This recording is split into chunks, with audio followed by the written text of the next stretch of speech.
નમસ્કાર દર્શક મિત્રો, આપની સાથે હું ભગવતી વિશાવડિયા अब तक બુલેટિનમાં આપનું હાર્દિક સ્વાગત કરું છું। વિસ્તૃત સમાચારો જોતા પહેલા જોઈએ આજની મુખ્ય હેડલાઇન્સ। કચ્છ હાલાર પંથકમાંથી ₹100 કરોડથી વધુનો ચરસ ઝડપાયો। રાજ્યના 72 તાલુકામાં મેઘમહેર સૌથી વધુ, બાબરામાં 2 ઇંચ। આજથી સ્કૂલ વાહનો ચાલકોની હડતાલ શરૂ। સમાચારો જોઈએ વિસ્તૃતમાં। સૌરાષ્ટ્રને મળેલા દરિયાકાંઠાના વિશાળ પ્રદેશનો લાભ લેવા ડ્રગ્સ માફિયાઓ રઘવાયા થયા હોય તેમ સતત સૌરાષ્ટ્રના દરિયાકાંઠાના વિસ્તારોમાંથી ડ્રગ્સનો જથ્થો બિનવારસી હાલતમાં મળી રહ્યો છે। કચ્છથી ચરસનો એટીએસની ટીમે બિનવારસી હાલતમાં પકડી પાડ્યા બાદ આ સિલસિલો યથાવત રહ્યો છે। અગાઉ એટીએસે ગાંધીધામ નજીક ખારી રોહર ગામ પાસેથી 800 કરોડની કિંમતનો કોકેન પકડ્યા બાદ વધુ ₹130 કરોડની કિંમતનો કોકેન આ જ વિસ્તારમાંથી એટીએસને બિનવારસી હાલતમાં મળી આવ્યા બાદ સ્થાનિક પોલીસે દરિયાઈ પટ્ટીમાં સર્ચ ઓપરેશન હાથ ધરતા કચ્છ પંથકમાંથી ફક્ત 3 દિવસમાં પશ્ચિમ કચ્છ પોલીસે ₹40.5 કરોડની કિંમતના ચરસના 81 પેકેટ પકડી પાડ્યા છે। જ્યારે બીજી બાજુ દ્વારકા પોલીસે છેલ્લા 9 દિવસમાં 61 કરોડની કિંમતનો ચરસનો 123 કિલો જથ્થો બિનવારસી હાલતમાં ઝડપી પાડ્યો છે। રાજ્યભરમાં વાદળછાયા વાતાવરણ વચ્ચે આજે સવારથી જ અમરેલી અને જાફરાબાદ પંથકના ગ્રામ્ય વિસ્તારોમાં વરસાદ શરૂ થયો છે। બીજી બાજુ સુરત અને ભરૂચમાં પણ મેઘો મંડાયો છે। ત્યારે છેલ્લા 24 કલાકમાં રાજ્યના 21 તાલુકામાં મેઘમહેર થઈ છે, જેમાં સૌથી વધુ અમરેલીના બાબરામાં 2 ઇંચ અને ભાવનગરના ગારિયાધારમાં 1.5 ઇંચ વરસાદ વરસ્યો હતો। સવારથી ધીમી ધારે વરસાદ વરસી રહ્યો છે, ત્યારે વરસાદના આગમન સાથે ગરમીમાં પણ રાહત મળી છે। છેલ્લા કેટલાક દિવસોથી સતત વાતાવરણમાં બફારાનો અહેસાસ થઈ રહ્યો હતો, ત્યારે સુરતમાં પીપલોદ, ઉમરા, રાંદેર, ડુમસ, અઠવા ગેટ સહિતના વિસ્તારમાં સવારથી વરસાદી માહોલ છવાયો છે। લાંબા વિરામ બાદ વરસાદથી લોકોમાં આનંદની લાગણી છવાઈ ગઈ છે, તો વાવણી લાયક વરસાદથી ખેડૂતોમાં ખુશીનો માહોલ વર્તાયો છે। રાજકોટના અગ્નિકાંડે જાણે હોળી સર્જી હોય તેમ તંત્રની પરેશાનીએ સ્કૂલ વાહનોના પૈડા થંભાવ્યા છે। આજથી સ્કૂલ વાહન ચાલકો હડતાલ પર છે, ત્યારે ટ્રાફિક પોલીસ અને આરટીઓની કામગીરીનો વિરોધ તથા પડતર પ્રશ્નો અને ધીમી પાસિંગ પ્રક્રિયાથી નારાજ થતા સ્કૂલ વર્ધી એસોસિએશને હડતાલ પર જવાનો નિર્ણય લીધો છે। આ અચોક્કસ મુદતની હડતાલ છે, ત્યારે હડતાલના નિર્ણયથી વાલીઓની ચિંતામાં પણ વધારો જોવા મળી રહ્યો છે।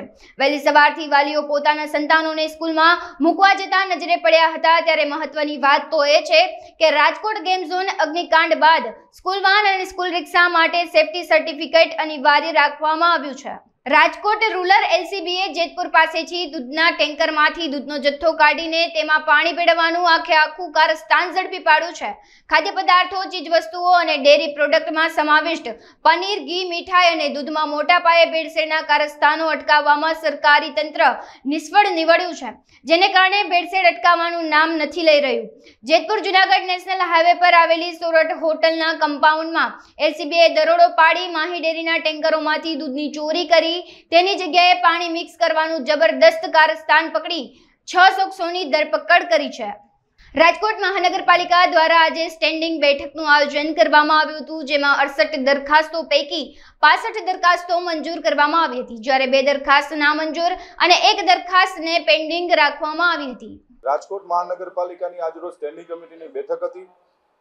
કુલ 68 દરખાસ્તો આજે સ્ટેન્ડિંગ કમિટી સમક્ષ રજૂ કરવામાં આવી।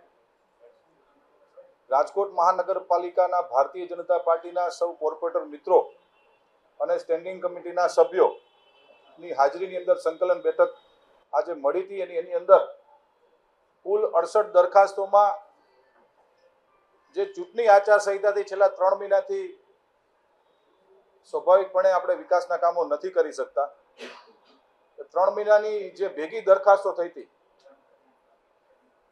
191 કરોડ 37,26,685 રૂપિયા, એટલે કે 1,91 કરોડ જેવા માતબર રકમના ખર્ચે રાજકોટમાં આવનારા દિવસોની અંદર 18 વોર્ડની અંદર અલગ અલગ વિકાસના કામોના લોકાર્પણ ખાતમુહૂર્તો કરવા અમે જઈ રહ્યા છીએ।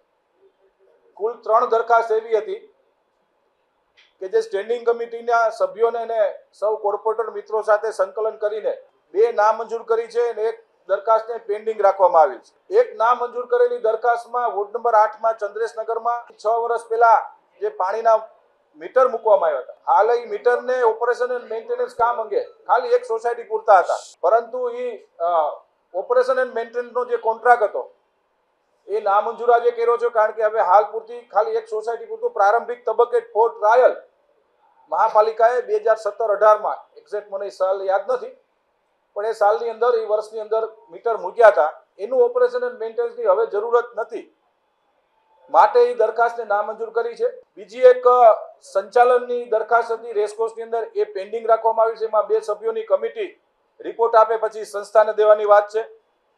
અને ત્રીજી દરખાસ્ત સર્વેશ્વર ચોક અને રાજકોટના અલગ અલગ વિસ્તારની અંદર મલ્ટી લેવલ પાર્કિંગની 2010ના સ્ટેન્ડિંગ કમિટીના ઠરાવને 2024માં મૂકવામાં આવી હતી દરખાસ્ત, એ નામંજૂર કરી છે. કારણ કે હાલ પૂરતી સ્ટેન્ડિંગ કમિટીના સભ્યોને એ યોગ્ય નથી લાગતું, કારણ કે સર્વેશ્વર ચોકની અંદર નવો આખો વોકડો જ આપણે નવો મલ્ટી લેવલ સરસ રીતે બનાવી રહ્યા છીએ, એટલે એ દરખાસ્તને આપણે નામંજૂર કરી છે. કુલ મિલાવીને 68માંથી 2 દરખાસ્ત નામંજૂર છે, 66 દરખાસ્તમાંથી 1 પેન્ડિંગ છે, બાકીની તમામ દરખાસ્તો મંજૂર કરવામાં આવેલ છે. બધી નગર પ્રાથમિક શિક્ષણ સમિતિની શાળાની અંદર જે ફાયર એનઓસીના સાધનો મૂકવાની જે દરખાસ્ત છે એ પણ આજે મંજૂર કરવામાં આવે છે. 3 મહિના ચૂંટણી આચારસંહિતાના કારણે સ્ટેન્ડિંગ કમિટીની બેઠક નહોતી મળી. શિક્ષણ સમિતિની શાળાઓમાં અર્જન્ટલી અમે લોકોએ આ દરખાસ્ત મૂકી છે. આવનારા અઠવાડિયા પછી દરખાસ્તો ખૂબ પેન્ડિંગ છે અત્યારે કમિશનર બ્રાન્ચની અંદર, કારણ કે મેં આપને કીધું એમ 3 મહિનાથી કોઈ વિકાસ કામો ન થયા હોય ચૂંટણી આચારસંહિતાના કારણે. પણ આપની વાત સાચી છે, આવનારી સ્ટેન્ડિંગની અંદર રાજકોટની અલગ અલગ કોર્પોરેશન પ્રિમાઇસીસમાં જ્યાં ફાયર એનઓસીની ફાયર સિસ્ટમની જરૂર પડશે એ દરખાસ્ત પણ અમે લેવાના છીએ. 24 કલાક પાણીની પ્રારંભિક તબક્કે વોર્ડ નંબર 8માં ચંદ્રેશનગરમાં વર્ષો પહેલા એક ફોર ટ્રાયલ કરવામાં આવ્યું હતું, પરંતુ એ શક્ય નથી બનતું. ડીઆઈ પાઇપલાઇનનું નેટવર્ક રાજકોટ શહેરની અંદર અલગ અલગ વોર્ડની અંદર અત્યારે ડીઆઈ પાઇપલાઇનનું નેટવર્ક ચાલી રહ્યું છે. આજે પણ ડીઆઈના પાઇપલાઇન એટલે કે ડકટાઇલ અને નાયલ 24 કલાક પાણી નહીં, પરંતુ જે પાણી ચોરી થતી હતી જૂની પાઇપલાઇનો હતી, 40 વર્ષથી જૂની જે પાઇપલાઇન સિમેન્ટની જે પાઇપો હતી એને દૂર કરીને ડીઆઈ પાઇપલાઇનનું નેટવર્ક અમે એટલા માટે સેટ કરીએ છીએ કે જે પૂરતા પ્રમાણમાં લોકોને પાણી મળી રહે. પાણી ભરાવું આપનો પ્રશ્ન સાચો છે. પાણી ભરાવું જ્યારે ભારેથી અતિ ભારે વરસાદ આવે છે ત્યારે પાણી ભરાય છે. બાકી 1 કે 2 કે 3 ઇંચની અંદર પાણી ભરાતા નથી. થોડો સમય પાણી રહે છે, કારણ કે જે પ્રકારે વરુણદેવ એક ધારા વરસે એટલે સ્વાભાવિક છે પાણી ભરાય છે. પરંતુ આ વખતે જે અમે લોકોએ નવા રીકાર્પેટ રોડ ખાસ કરીને કોઠારિયાની અંદર જે નવા બનાવી રહ્યા છે એમાં એ પ્રકારનું પ્લાનિંગ કર્યું છે કે ભવિષ્યમાં ક્યારેય રોડ ઉપર કે સાઈડમાં પાણી ન ભરાય.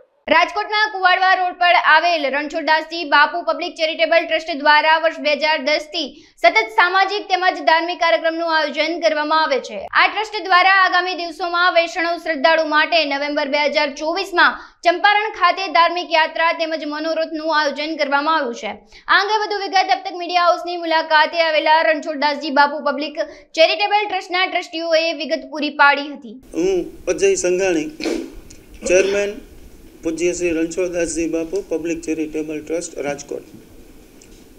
2010 પછી અમારા જે ટ્રસ્ટ આયોજિત ઘણા બધા ધાર્મિક કાર્યક્રમો થયેલા છે, જેમાં દ્વારકા ખાતે હુંડી કાર્યક્રમ, ડાકોર ખાતે ધ્વજાજી આરોહણ, નાથદ્વારા ખાતે આખા દિવસનો મનોરથ તેમજ ધ્વજા આરોહણ, સામૂહિક ચુંદડી મનોરથ, સામૂહિક ભાગવત સપ્તાહ, મથુરા ખાતે સામૂહિક ચુંદડી મનોરથ બાદ હવે અત્યારે પણ સામૂહિક મનોરથ તેમજ ધાર્મિક યાત્રાનું આયોજન ચંપારણ્ય ખાતે આગામી 16 નવેમ્બરના રોજ કરવામાં આવેલ છે.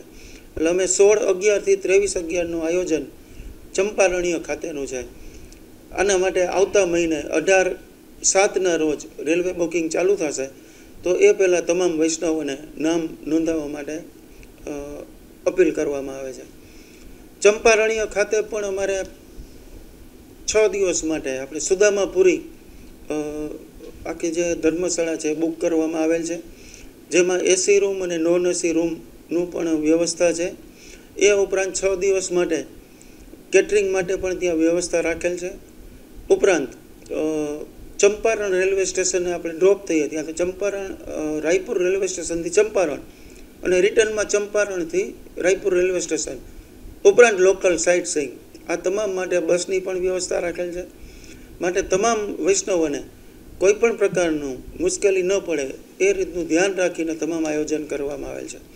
એ ઉપરાંત ત્યાં 5 દિવસ માટે 5 મનોરથ અલગ અલગ પ્રકારના ચંપારણ ખાતે પણ નક્કી કરવામાં આવેલ છે. અને આ તમામ આયોજન માટે અમારી સાથે અમારા ટ્રસ્ટી શ્રી રમેશભાઈ પાઉં છે, જયેન્દ્રભાઈ બદિયાણી છે, કિરીટભાઈ ગુંડલિયા, અમે બધા જહેમત ઉઠાવી રહ્યા છીએ. રાજકોટ મહાનગરપાલિકા દ્વારા એક વ્યાપક ઝુંબેશ હાથ ધરવામાં આવી છે, જેમાં વિવિધ મિલકતોને સીલ પણ કરવામાં આવી રહી છે. ત્યારે ફેડરેશન ઓફ હોસ્પિટાલિટી નેજા હેઠળ આજે વિવિધ હોટલો અને રિસોર્ટના માલિકો નવન્યુ પ્રિન્સિપલ કમિશનરને આવેદનપત્ર આપવા પહોંચ્યા હતા. તેઓએ મ્યુનિસિપલ કમિશનરને રજૂઆત કરી હતી અને હાલ ફાયર એનઓસીની જ્યારે વાત કરવામાં આવે તો ઘણા ખરા કિસ્સાઓમાં હોટલ તથા રિસોર્ટને દાયરામાં આવતા નથી, છતાં પણ તેઓને સીલ કરવામાં આવ્યા છે. હાલ જે રીતે 3 મહિનાનો સમય આપવામાં આવ્યો છે તે અવધિને વધારવામાં આવે અને જરૂરી તમામ ફાયરને લગતા આ જે સાધનો છે તે જરૂરી દસ્તાવેજો હોય તે મેળવવાની પણ તજવીજ હાલ એસોસિએશન દ્વારા હાથ ધરવામાં આવશે. મારું નામ વિજય કોરાટ છે, પાર્ટી પ્લોટ એસોસિએશનનો રાજકોટમાં પ્રમુખ છું. અમારી રજૂઆત અમે સરકારના જે નીતિ નિયમો જે બનાવ્યા છે એ બધાનું અમે પાલન કરવા તૈયાર છીએ, પણ જે પાર્ટી પ્લોટ, હોટલ, રેસ્ટોરન્ટ બધા સીલ મારે છે તો સીલ માર્યા પછી સીલ ખોલવાની જે પ્રક્રિયા છે એ ગાળામાં જે 3 મહિનાનો સમય આપે છે એમાં એ લોકો ધંધો બંધ રાખવાનું કહે છે. તો અમારી એટલી જ લાગણી છે કે અમે બધું પાલન કરવા તૈયાર છીએ, પણ તમે જે સમયગાળો આપો છો એ દરમિયાન અમારો બિઝનેસ પણ જે રીતના સ્કૂલ અને કોલેજોમાં ચાલુ છે એવી રીતના અમારો બિઝનેસ પણ ચાલુ રહીએ અને અમે એને સોગંદનામું ને બધું આપવા તૈયાર છીએ કે 3 મહિના દરમિયાન અમે તમારા બધા નોર્મ્સ જે છે, નિયમો છે એ બધાનું પાલન કરવા બંધાયેલા છીએ અને પછી અમે જો એ સમયગાળામાં ન કરીએ તો તમે અમારો ધંધો બંધ કરાવી દો. કમિશનરે એમ કીધું છે કે અત્યારે અમારે પ્રાયોરિટીમાં સ્કૂલ અને હોસ્પિટલ છે, આના પછી નેક્સ્ટ સમયમાં તમારું અમે ધ્યાન દોરી આ બાબતનું ધ્યાન દોરી અમે ઉપર સુધી રજૂઆત કરશું. રાજકોટની 600 પ્રોપર્ટીને કર્યા છે ને એમાં મોટાભાગે પાર્ટી પ્લોટ, રેસ્ટોરન્ટ અને હોટલ જ છે. આમ લોકોને ઘણી બધી હેરાનગતિ રહેવાની છે, કારણ કે લગ્ન પ્રસંગ છે, સગાયું છે, આ બધા આપણા જે પ્રસંગો છે એ પ્રસંગો ઉજવવા માટે આપણે હોટલ, રેસ્ટોરન્ટ, પાર્ટી પ્લોટમાં આપણે જતા હોઈએ છીએ. અને એના હિસાબે હમણાં જ થોડા દિવસ પહેલાં જે એક સાથે સીલ માર્યા એમાં ઘણો બધો પ્રોબ્લેમ થયો હતો. બધાનું બુકિંગ, મેરેજનું, સગાઈનું એવા બુકિંગ હતા અને આગલે દિવસે સીલ લાગ્યું હોય એવા 150 ફૂટના રિંગ રોડ ઉપર 3-4 પાર્ટી પ્લોટને સીલ માર્યા અને બીજે દિવસેની આપણે પ્રસંગ હતા. તો એ લોકોને હેરાનગતિનો બહુ સામનો કરવો પડ્યો છે. પછી એને જેની ત્યાં પ્રસંગ હોય એને પછી એની અવેજીમાં ગમે એ જગ્યામાં એને જમણવાર કે એવું કરવું પડે. અમારું હોસ્પિટાલિટી એસોસિએશન આખું ફેડરેશન બનાવ્યું છે, એમાં 7 એસોસિએશન હોસ્પિટાલિટી લગતા જોડાયેલા છે. અને જો આગામી સમયમાં સરકાર દ્વારા રજૂઆતમાં ધ્યાનમાં લેવામાં નહીં આવે તો અગાઉ ગાંધી ચિંધ્યા માર્ગે અમે એવું નક્કી કર્યું છે કે આપણે ગાંધી ચિંધ્યા માર્ગે આંદોલન કરવામાં આવશે. આજે રાજ્યભરમાં સ્કૂલ વાહન ચાલકો હડતાલ પર ઉતર્યા છે. આરટીઓની કાર્યવાહીને લઈ સ્કૂલ વાહન ચાલકો હડતાલ પર ઉતર્યા છે. ત્યારે રાજકોટની વાત કરીએ તો રાજકોટમાં 3000 જેટલી સ્કૂલ વાહન અને રિક્ષા ચાલકો હડતાલ પર ઉતર્યા છે. શહેરના ભગતસિંહ ગાર્ડન ખાતે મોટી સંખ્યામાં વાહન ચાલકો એકઠા થયા હતા અને વાનમાં પાટિયા પર વિદ્યાર્થીઓને બેસાડવાની છૂટ આપવામાં આવે તેવી વાહન ચાલકો દ્વારા માંગણી પણ કરવામાં આવી હતી. હડતાલ પર ઉતર્યા છે. અમારી સરકાર પાસે એક જ માંગ છે કે અમે પૈસા ભરવા તૈયાર છીએ, અમે અમારી ગાડીના ટોટલી કાગળ કમ્પ્લીટ કરવા તૈયાર છીએ. અમારા વાલીઓ પણ હેરાન પરેશાન થાય છે, અમને પણ આ વસ્તુ નથી ગમતી. તો સરકાર અમારી ગાડીઓ જે લીગલી પાસિંગ થતી હોય, પરમિટ થતી હોય એનું ટોટલી પેમેન્ટ ભરી અને અમને અમારી ગાડીઓ રોડ ઉપર ચાલવા દે. માંગણીને સ્વીકારવામાં આવે તો બરોબર છે. આવનારા સમયમાં અમે ધરણા માટે બેસવાનું કહીએ છીએ. અમારા પ્રમુખશ્રી એની સાથે અમે જોડાયેલા છીએ. તાજેતરમાં એનટીએ દ્વારા લેવામાં આવતી નીટ યુજીની પરીક્ષાનું મોટું કૌભાંડ બહાર આવ્યું છે, જેમાં 75% ટોપર્સ વિદ્યાર્થીઓને ગ્રેસ માર્ક્સ આપવામાં આવેલ છે, જેને લઈ આજરોજ રાજકોટ ખાતે છાત્ર યુવા સંઘર્ષ સમિતિના કાર્યકરો દ્વારા વિરોધ પ્રદર્શન કરવામાં આવ્યું હતું. છાત્ર યુવા સમિતિના આગેવાનો દ્વારા માંગ કરવામાં આવી હતી કે આ પરીક્ષા રદ કરી નવી પરીક્ષાનું આયોજન કરવામાં આવે તેમજ સીબીઆઈ દ્વારા સમગ્ર કૌભાંડની તપાસ કરી દોષિત તમામને વધુમાં વધુ સજા આપવામાં આવે. આજે અમે વિરોધ પ્રદર્શન કરવા માટે સીવાયએસએસ અને રાજકોટની આમ આદમીની ટીમ આવી છે. કારણ કે આખા ભારતભરમાં જ્યારે નીટની પરીક્ષા લેવાની એ પહેલાં જ એના પેપર ફૂટી ગયા અને કરોડોનું કૌભાંડ થયું છે. 50-50, 60-60 કરોડ રૂપિયા એક પેપરના લઈ અને આ પેપર લીક કરવામાં આવ્યા છે. અને મોદી સાહેબને અત્યારે વિદેશ ફરવાનું મન થાય છે અને અહીંના મેયર પણ વિદેશ ફરે છે. એ એક મોટો સવાલ છે અમારા માટે. આજરોજ સીવાયએસએસ દ્વારા વિરોધ પ્રદર્શન કરવામાં આવી રહ્યું છે. તેનો એકમાત્ર એજન્ડા એ છે કે એનટીએ દ્વારા જે દર વર્ષે નીટની પરીક્ષા લેવામાં આવતી હોય ત્યારે આ વર્ષે જ્યારે એનું રિઝલ્ટ આવેલ ત્યારે માલુમ પડે છે કે આની અંદર ખૂબ મોટા પાયે ગેરરીતિ થઈ હોય એવું જણાય છે. ત્યારે નીટની અંદર ગેરરીતિની વાત કરીએ તો અમુક વિદ્યાર્થીઓ જે 12મા ધોરણમાં ફેલ થયા હોય તે લોકો નીટની અંદર 720માંથી 705 ઉપર માર્ક કેવી રીતના લે? તેમ છતાં આ વખતે મોટા ભાગે ગ્રેસિંગ આપવામાં આવેલ છે. આ ઉપરાંત ગોધરાની અંદર એવી વાત માલુમ પડે છે કે વિદ્યાર્થીઓને જેટલા પ્રશ્ન આવડે એટલા લખવા, બીજા રહ્યા એ અમે અમારી રીતના મેળ કરી લેશું. ત્યારે લાખો રૂપિયાનો વહીવટ થયો હોય ત્યારે આ નીટની અંદર જે ખરેખર મહેનત કરતા હોય એ વિદ્યાર્થીઓ સાથે અન્યાય છે. ત્યારે અમારી સ્પષ્ટ એ જ માંગ છે કે આ પરીક્ષા રદ કરવામાં આવે અને ફરીથી નીટની પરીક્ષા લેવામાં આવે. રાજકોટ વિજય પ્લોટ 9ની આંગણવાડી કેન્દ્ર ખાતે માસના 3જા મંગળવારે બાળ દિવસની ઉજવણી કરવામાં આવી હતી. આ પ્રસંગે અર્બન 3ના CDPO સહિતના અધિકારીઓ ઉપસ્થિત રહ્યા હતા. આ કાર્યક્રમમાં મહિનામાં આવતા બાળકના જન્મદિવસની ઉજવણી કરવામાં આવે છે તથા આંગણવાડીના બાળકોએ પણ ખૂબ ઉત્સાહથી જન્મદિવસની ઉજવણીમાં ભાગ લઈ આનંદ વ્યક્ત કર્યો હતો. પોતાના બાળકોના જન્મદિવસની ઉજવણીને યાદગાર બનાવવા વાલીઓ દ્વારા આંગણવાડી કેન્દ્રને ખૂબ જ સુંદર રીતે શણગારવામાં આવ્યું હતું. આ કાર્યક્રમમાં 6 માસ પૂર્ણ કરેલ બાળકને અન્નપ્રાશન પણ કરવામાં આવ્યું હતું. આ તકે આંગણવાડી કેન્દ્રમાં આવતા બાળકો અને વાલીઓ ખાસ ઉપસ્થિત રહ્યા હતા. આજે સુરતમાં નીટની પરીક્ષામાં થયેલ ગેરરીતિ મામલે આપ પ્રદેશ મહામંત્રી અને શિક્ષણવિદ એવા રાકેશ હિરપરાની આગેવાનીમાં વાલીઓ, વિદ્યાર્થીઓ અને આપ નગરસેવકોએ કલેક્ટરને આવેદનપત્ર પાઠવ્યું હતું. કલેક્ટર સમક્ષ વાલીઓ અને વિદ્યાર્થીઓ વતી આપના નગરસેવકોએ માંગણી કરી હતી કે નીટની પરીક્ષા ફરીથી લેવામાં આવે. NTA સિવાયની અન્ય સક્ષમ સંસ્થાએ પરીક્ષાના આયોજનની જવાબદારી આપવામાં આવે તથા આ ઘટનાના દોષીઓ પર કડકમાં કડક પગલાં તાત્કાલિક લેવામાં આવે. ભવિષ્યમાં આવી ઘટના ક્યારેય ન બને તે માટેનું આગોતરું આયોજન અને નીતિઓ પણ બનાવવામાં આવે તેવી માંગ કરવામાં આવી હતી. મારું નામ વેન્સી પટેલ છે. હું અત્યારે અમારા જેવા જે મહેનત કરીને માર્ક્સ લાવે છે આ વર્ષે નીટમાં, તો એમની સાથે આ વખતે અન્યાય થયો છે, તો એના માટે એ માંગણી કરું છું કે ફરીથી રી એક્ઝામ લેવાય અને દરેક લોકોને એ માટે ન્યાય મળે. સરકારને એ જ કહેવા માંગીશ કે જે આ નેશનલ લેવલની એક્ઝામ છે, જેમાં છોકરાઓ રાત દિવસ મહેનત કરીને આટલી પરીક્ષાઓ આપીને મહેનત કરીને જે નીટની એક્ઝામ આપે છે અને એવી જ નેશનલ લેવલની એક્ઝામમાં સરકાર આટલું બી ધ્યાન નથી રાખતી છોકરાના ભવિષ્યનું, કે એની સાથે આટલો મોટો અન્યાય થઈ રહ્યો છે, પેપર લીક થઈ રહ્યું છે, NTA ગ્રેસ માર્ક્સ આપે છે અને જે મહેનત કરે છે એની સાથે ગફલો થઈ રહ્યો છે, એનું જરા બી ધ્યાન નથી રાખતી.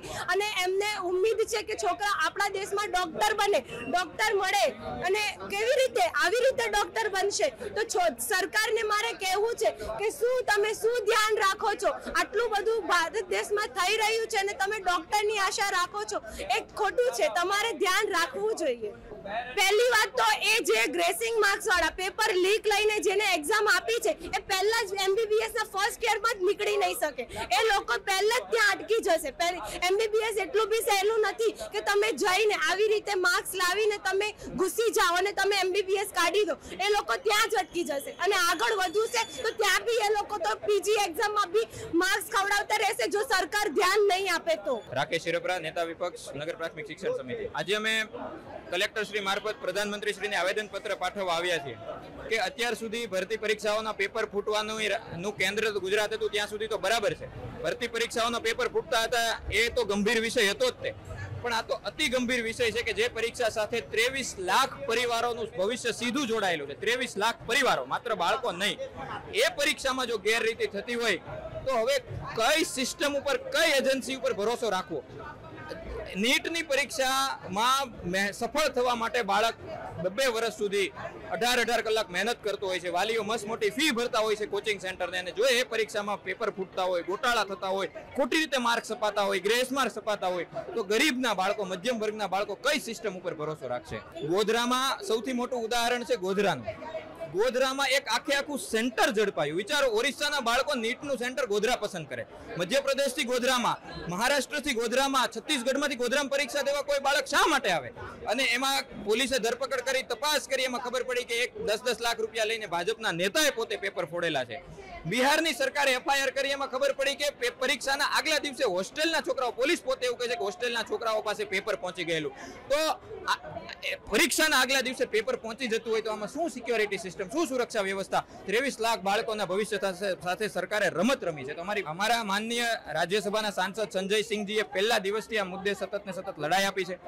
અમારે વિધાનસભામાં પણ આ મુદ્દાને ઉઠાવશું. આવનારા લોકસભાના સત્રમાં, સંસદમાં પણ અમે આ મુદ્દાને ઉઠાવશું સંસદ સત્રમાં. અને આજે માત્ર આવેદનપત્ર આપવા આવ્યા છીએ. જો આ નીટની પરીક્ષા ફરીથી નહીં લેવાય તો આખા ભારતમાં જેટલા પણ મોટા આંદોલનો કરવા પડશે એટલા અમે ઉભા કરીશું. જામનગરમાં સેક્શન રોડ પર આવેલી ખાનગી મોદી સ્કૂલમાં ચાલુ શાળાએ અકસ્માતે શોર્ટ સર્કિટ થતા ભારે દોડધામ મચી હતી. મળતી માહિતી મુજબ ઇલેક્ટ્રિક પેનલમાં શોર્ટ સર્કિટ થવાના કારણે આગ લાગી હતી. આગ લાગતા જ સ્કૂલ સંચાલકોએ તમામ વિદ્યાર્થીઓને સલામત રીતે સુરક્ષિત જગ્યા પર ખસેડ્યા હતા. ઘટના બનતા જ મહાનગરપાલિકાની ફાયર બ્રિગેડની ટુકડી તત્કાળ સ્થળે દોડી આવી હતી.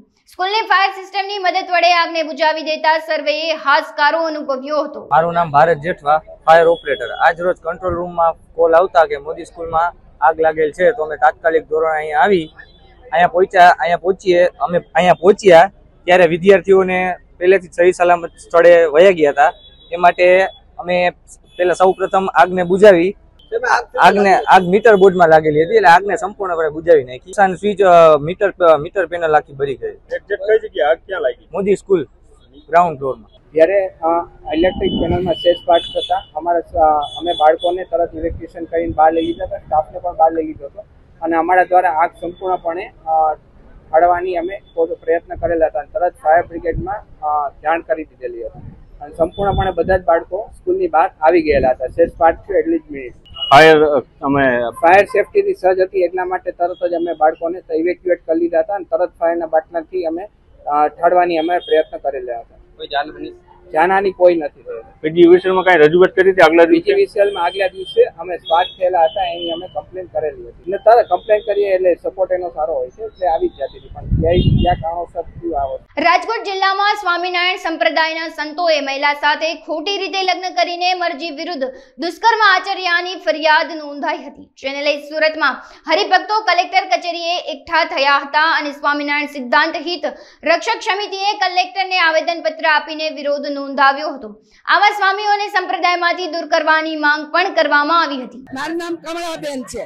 અમે અહીંયા આયોજન પત્ર લઈને આવ્યા છીએ કચેરીએ અને આવા સાધુ લપટ સાધુ નાઈથી કાઢો. લપટ સાધુ ભાનુ સ્વામી ને તમને એ બધા છે 90% છે આમાં. માગણી સાવ લપટ સાધુ ને કાઢો અને ધર્મ બસાવો. રેખાબેન માલવિયા.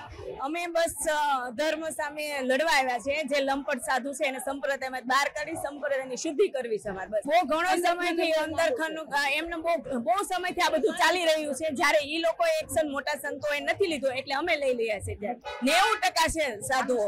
એમાં તમે સમજી જાજો 90%માં બધા શું માગણી કરવાની?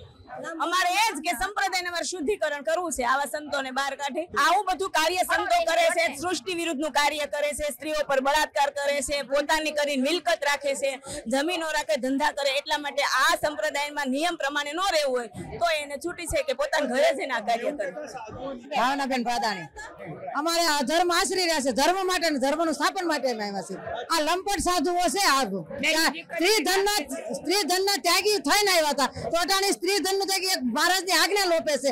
અમારે શિક્ષાપત્ર અનુસાર હાલે એ સંતો જોઈ આ લંપટોને કાઢવા માટે અમારી માંગ છે. આ અંદર ખાને કરે પણ હવે તો 12,000 આવે તો અમારા હરિભક્તો બિચારા હાલી નહીં શકતા. એટલું વિડીયો બહાર આવી ગયું, એટલું બહાર પડી ગયું છે. એમાં મોઢાની ક્યાં તમે કરો છો? અમારી માંગણી એ છે કે લંપટ સાધુથી રક્ષણ થાય અને હિન્દુ ધર્મ બસે. 90% સાધુ આવા ઘરી ગયેલા છે તો એ સાધુથી રક્ષણ થાય ધર્મનું.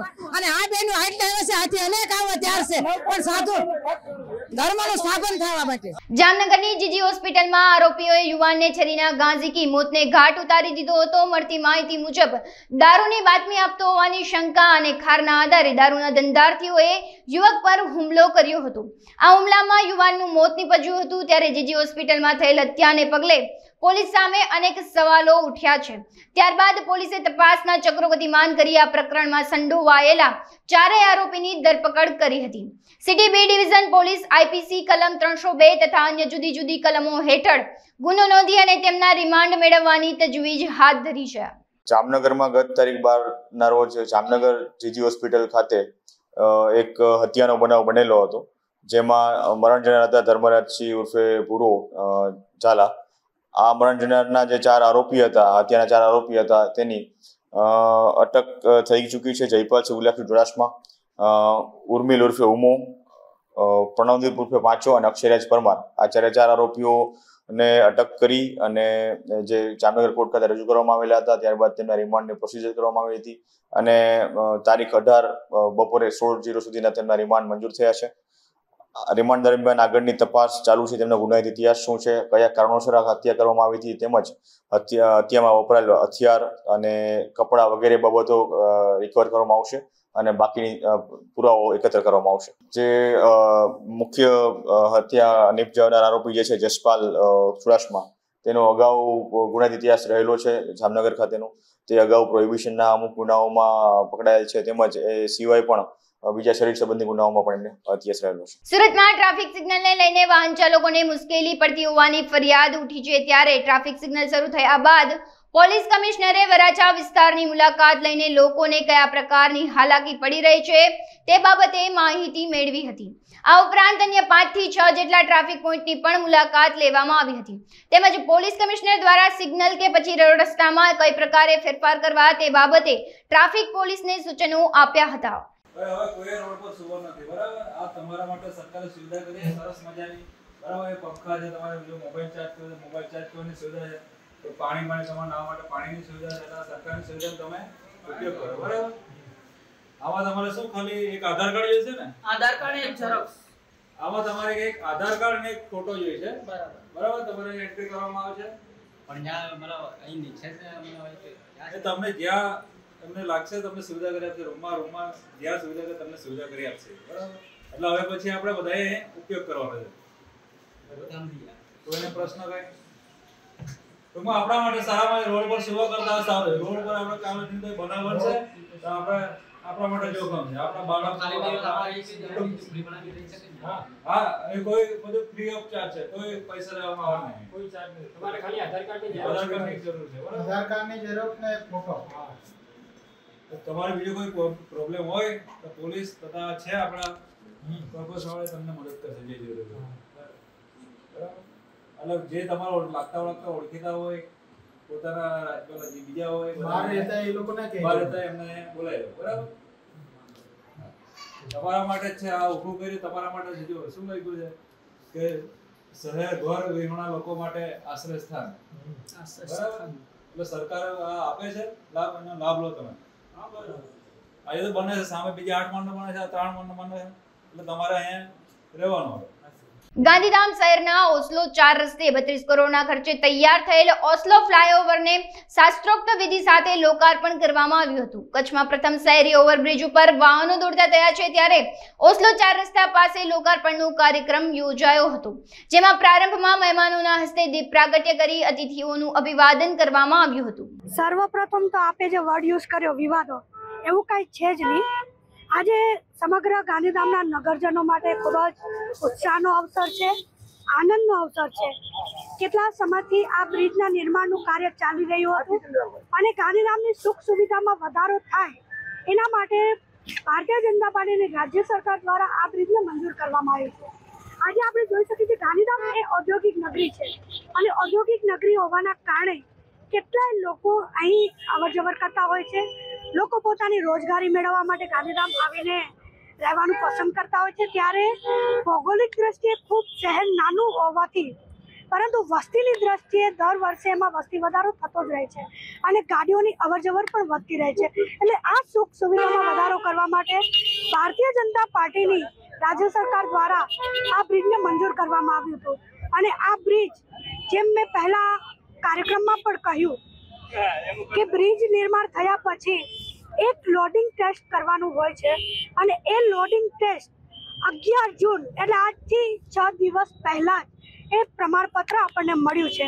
અને જ્યાં સુધી આપણે એક જાગૃત નાગરિક તરીકે આપણને સૌને ધ્યાન છે કે જ્યાં સુધી ક્લિયરન્સ સર્ટિફિકેટ ના મળે ત્યાં સુધી કોઈ પણ પ્રકારનું બ્રિજ હોય કે બિલ્ડિંગ હોય કે કોઈ પણ કાર્ય હોય એ આપણે યુઝ નથી કરી શકતા. પાટણ NSUIના કાર્યકરો દ્વારા નીટની પરીક્ષામાં થયેલ ગેરરીતિનો ઊંઝા 3 રસ્તા ખાતે વિરોધ કરવામાં આવ્યો હતો. વિવિધ બેનરો તેમજ ભારે સૂત્રોચ્ચાર કરી કાર્યકર્તાઓએ વિરોધ દર્શાવ્યો હતો તેમજ નીટની પરીક્ષા ફરીવાર લેવા માટે NSUI દ્વારા માંગ પણ કરવામાં આવી હતી.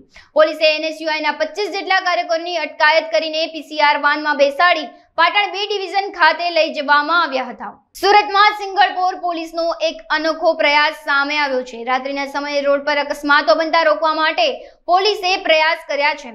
રાત્રિના સમયે રોડ પર સૂતા લોકોને ચેતવણી આપી હતી તેમજ પોલીસના PIએ લોકોને શેલ્ટર હોમ્સ અથવા ક્યાંક સલામત જગ્યા પર સૂઈ રહેવાનું જણાવ્યું હતું તેમજ કન્સ્ટ્રક્શન સાઇટ પર કામદારોને સુવાની સગવડ કરવાની હાકલ પણ કરી હતી. કોઈ વ્યક્તિ કે કોન્ટ્રાક્ટર સુવા દેવા મનાઈ કરે તો પોલીસનો સંપર્ક કરવા પણ જણાવ્યું હતું તેમજ લોકોના રહેઠાણના પ્રશ્નોનો ઉત્તર આપવા જણાવ્યું હતું કે આ અંગે તેઓ નગરપાલિકામાં રજૂઆત કરશે. પાલિકાના વહીવટીતંત્ર સાથે સંકલન કરી કતારગામ તાપી નદીના કિનારા પાસે આવેલ શેલ્ટર હોમ્સ ખાતે રહેવાની સગવડ કરી આપવામાં આવશે. जो ट्रैफिक ना एक डिसिप्लिन लावा માટે રોડ ઉપર जो है एक जो ઝુંબેશ ચાલી રહી છે જેમાં લોકો ખૂબ સહયોગ કરી રહ્યા છે. આમાં ખાસ કરીને આપણા વરાછા વિસ્તારના લોકો સૌથી અગ્રેસર છે આ બારેમાં જો કે એના આપણા વિસ્તારમાં ખૂબ સરસ રીતે ટ્રાફિક રાખી એના જ ભાગરૂપે અમે લોકો બધા જોયા આવ્યા હતા અહીંયા કે ક્યાં ક્યાં ઓર કુછ એમાં સુધારા વધારા કરવાની જરૂરત છે. સિગ્નલ્સમાં હોય કે રોડ ડિઝાઇનિંગમાં હોય અથવા જો બમ્પ વગેરે કંઈ હોય એના માટે જો તો મને ખુશી છે કે અમે લોકો ત્યાં ગરનાળા જો રેલવેના ગરનાળાથી નીકળીને આ બધા કરીબ 5-6 પોઈન્ટો ચેક કર્યા જો ખૂબ સરસ રીતે લોકો કોઓપરેટ કરી રહ્યા છે અને જો નાની મોટી થોડા અમે સુધારવાની જરૂરત છે. અમે ટ્રાફિક પોલીસને સૂચના આપી છે આ બધા બી જલ્દી સુધારી લેશે અને સૌપ્રથમ તો આપણા સમગ્ર જો વરાછાના લોકોનો જો આભાર માનું છું કે આપ એક એવા દાખલા બેસાડે છે જો જે ખૂબ સરસ રીતે આપણા આ વિસ્તાર એવું છે બહુ જૂના વિસ્તાર જ્યાં ડાયમંડના બહુ મોટો વેપાર થતા હોય છે. અલગ અલગ વિસ્તાર છે લોકો અહીંયા વહેલી સવારથી 6-6:30 વાગ્યાથી લઈને 1:30 સાંજ તક અહીંયા લોકો કામ કરતા હોય છે. તો હું બધાને ખાતરી પણ આપું છું કે સુરત શહેરના પોલીસ ટ્રાફિક પોલીસ હોય યા વરાછા પોલીસના પોલીસ હોય સમગ્ર પોલીસ આપના સેવામાં હાજર રહેશે અને જો બી આપના સુવિધાઓ કેવી રીતે અમે સારી રીતે કરી શકીએ અને એના માટે અમે લોકો 100% કામ કરતા રહીશું અને આપના આ જ પ્રકારના જો સહકાર અમે લોકોને મળતા રહે એના માટે હું બધાના આભારી છું. અમે જો જોયા જે તે વખતે બધા સિગ્નલો જો લાગ્યા હતા જો તો જ્યાં અમારા એકદમ સિગ્નલ અમે લાગે છે ત્યાં બ્લિંકિંગ મોડ ઉપર રાખીને અને અમુક જો એક જેથી નજીકના કોઈ સિગ્નલનો દાખલા તરીકે આપણા બ્રિજ પાસે જો 3 રસ્તા છે એના પછી તુરંત આપણા જો માનગઢ ચોક ઉપર આવે છે ત્યાં અમે બ્લિંકિંગ મોડ ઉપર રાખી દઈએ જેથી નજીકના જો પ્રશ્નો છે દૂર સોલ્વ થઈ જાય અને ટ્રાફિક નીકળતા જાય. પછી આગળ બી આવનાર રસ્તાઓમાં ટાઈમર આ રીતે અમે લોકો બી સેટ કરીશું જોઈએ જેથી એક વખત નીકળે તો એના સરળતાથી પૂરે સળંગ નીકળીને અહીંયા તક સરસ્વતી 4 રસ્તા તક આવી જાય છે. તો આ બધા જેટલા બી નાની મોટી અમે લોકોને સુધારા વધારા ટેકનિકલ કરવાના છે બધાને કામગીરી ચાલુ છે અને આ સરસ રીતે જો લોકોનો સહકાર આપણને મળે છે તો એના સહકાર કોઈ દિવસ જો જાય જશે નહીં એવા બધાને ખાતરી આપશે. આ ટ્રાફિક ખૂબ જ પુષ્કળ છે અને ખાસ કરીને અમારા વિસ્તાર આ વરાછા વિસ્તાર એવું છે જ્યાં 2 વ્હીલરના પ્રમાણ બહુ વધારે રહે છે. લોકો આપણા જો કામ કરવાવાળા લોકો અહીંયા વધુ અવર જવર કરે છે તો રોડના પહોળાઈને ધ્યાનમાં રાખીને અમે ધીમે ધીમે આ જ ડ્રાઈવ લેવાના છીએ કે ફ્રી લેફ્ટ સાઈડ રહે. જો લેફ્ટ સાઈડ જો જવા માંગે છે એના કોઈ ગાડી ત્યાં ઊભી નહીં રહી જોઈએ જેથી લેફ્ટ સાઈડના ટ્રાફિક કન્ટિન્યુઅસ ચાલતા રહે તો ઓટોમેટિક મેઇન લાઇન ઉપર બી ટ્રાફિક ઓછો થઈ જશે. આગળ અમુક લોકો ગલત ઢંગ से પાર્કિંગ કરી દેતા ગાડી લઈને ઊભા થઈ જાય તો પીછે જેના લેફ્ટ જવાના હોય આ બી ઊભા થઈ જાય અને પછી એના લીધે બીજા લોકો ઊભા થઈ જાય. તો આ અમારા નેક્સ્ટ ટાર્ગેટમાં છે કે લેફ્ટ ટર્ન ફ્રી ટર્ન રહેવા જોઈએ અને આપને થકી બધાને મેં રિક્વેસ્ટ બી કરું છું કે આપ આપણા લેફ્ટ જેના જવાના હોય ડાબી બાજુ જેના જવાના હોય આ ડાબી બાજુવાળાને રહેવા દે. જેના સીધા જવાના હોય રાઈટ જવાના હોય ત્યાં જો લેફ્ટ લેન ઉપર નહીં ઊભા રહે. ગીર સોમનાથના વેરાવળમાં સાગરપુત્ર ફાઉન્ડેશન ખારવા સમાજ દ્વારા વિદ્યાર્થીઓનો સન્માન સમારોહ યોજાયો હતો. મળતી માહિતી મુજબ માછીમારનો વ્યવસાય કરતા ખારવા સમાજના બાળકોમાં શિક્ષણને લઈ જાગૃતતા આવી છે. ખારવા સમાજના દીકરા દીકરીઓ પણ સખત મહેનત કર્યા બાદ ઊંચા હોદ્દાઓ પર શોભી રહ્યા છે. ખારવા સમાજ માછીમારના વ્યવસાય સાથે બાળકોને શિક્ષણ આપવામાં પણ આગળ આવ્યો છે. ત્યારે સાગરપુત્ર ફાઉન્ડેશન ખારવા સમાજ તેના અધ્યક્ષ ઉદ્યોગપતિઓ તેમજ બોટ એસોસિએશનના પ્રમુખ સહિતની આગેવાનીમાં વિદ્યાર્થીઓના સન્માન સમારોહનું આયોજન કરવામાં આવ્યું હતું. અમારું નામ છે કિશનભાઈ ભટ્ટી ચોમાલ. હું ખારવા સમાજ તરફથી આવું છું. અમે વેરાવળ ખારવા સમાજ સાગરપુત્ર ફાઉન્ડેશન દ્વારા અમારું સરસ્વતી સન્માન આયોજન ઘણા વર્ષોથી ચાલે છે અને કરતા રહે છે અને અમારા ખારવા સમાજના સાગરપુત્ર ફાઉન્ડેશન આગેવાનો અને ઘણું વિદ્યાર્થીઓને અમારા છોકરાઓને પ્રોત્સાહન આપે છે ને અમારા ઘણા છોકરાઓને તેને આગળ લેવા માટે ઘણો સી ફાળો અમારા ખારવા સમાજ સાગરપુત્ર ફાઉન્ડેશન દ્વારા વડીલો અમને ખૂબ અમને આગળ વધારવા માટે અમને આગળ પ્રોત્સાહન કરે છે। હાલ સમાચારોમાં બસ આટલું જ। વધુ સમાચારો માટે તમે જોતા રહો અબ તક। નમસ્કાર।